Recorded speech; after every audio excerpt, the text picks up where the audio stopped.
Greetings and welcome from the fruit stand at the Sealy Ranch out in the desert. This is where I come to get organic grapefruit, and I just bought 2 bags for $7, and it's like eating absolute sunshine. But this is not a fancy place. This is just not a fancy place at all. I'm sitting here in this wooden crate out in the middle of nowhere, and there's a can over here where you put your money in. And I just have a great sense of contentment being here, even though it's not a fancy place.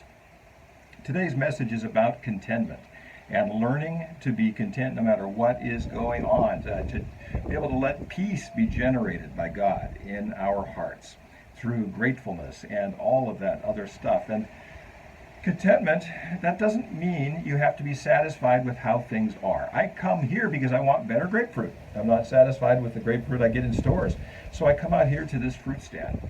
There's nothing wrong with wanting something better for your finances, wanting better health, wanting better relationships, wanting better family life, wanting a better job, better vocation. Nothing wrong with those things. But no matter where you are in that process of going after better things in life, to be content at that point and not making your happiness on something else happening. Because happiness depends on what happens, and joy is deeper than that. Joy comes from a deep place.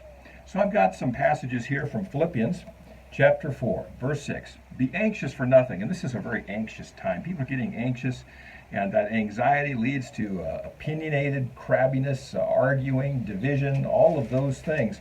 Be anxious for nothing, but in everything by prayer and supplication with gratitude. With gratitude. And thanksgiving is the key to the whole thing. If we generate thankfulness and gratitude, God generates peace. And it says through prayer and supplication. And supplication is a fancy word for asking God things. And heard a wonderful teaching on prayer last night. Keep it simple, number 1. Number 2, keep it honest. Tell God what you're really thinking. And number 3, keep it going. Keep your prayer going during the day. And pray without ceasing. Verse 7. And then the peace of God, which surpasses all understanding, will protect your hearts and minds through Christ Jesus. Who doesn't want more peace during this time of great stress and anxiety? Verse 8. Finally, brothers, sisters, whatever things are true, whatever things are honest, whatever things are just, whatever things are pure, whatever things are lovely, whatever things are good, if there's any virtue, and if there's any praise, think about these things. Set your mind on good things. Repeat over and over, not worry. Worry and meditation are two sides of the same coin. Worry is negative meditation. Meditation is positive worry. Focusing on good things, focusing on things we're grateful for. Programming the wallpaper of our mind, the background music of our mind to be that of joy. Joy given by God, no matter what our situation, no matter what we're going through. Think about those positive things. What's the slideshow in your heart doing? Is it constant negative, complaining, or is it focusing on things you're grateful for?